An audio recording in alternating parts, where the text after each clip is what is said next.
मुबीन Bhatt jail में जब तक रहा 2007 से लेकर 2010 तक, हो सकता है कि 2002 से 2007 तक उसने इतना अरूज ना देखा हो, लेकिन जैसे ही वो जेल में आता है 2007 के बाद 3 सालों में लाहौर में जितने भी सरमायादार और ताजर खुद फोन को डरना शुरू हो।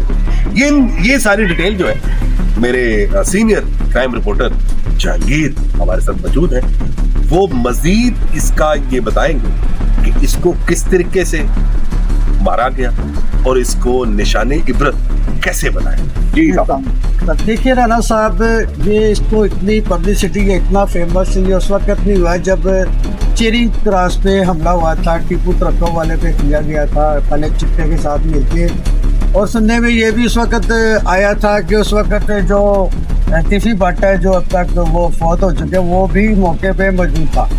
इतना फेमस वो वहाँ उस वाक़े को लेके नहीं हुआ जितना 2007 के बाद जब वो जेल में है तो फिर हुआ।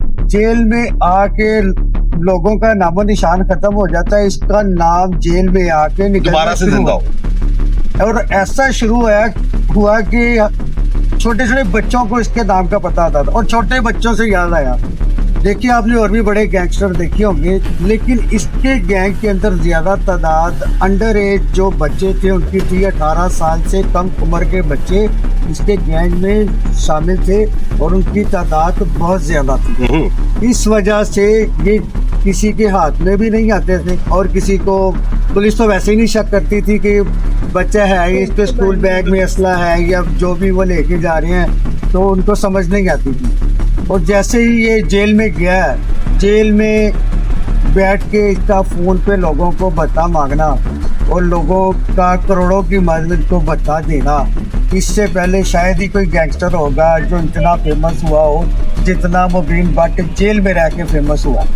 और फिर इन द एंड जैसे लोगों का एंड वही होता है।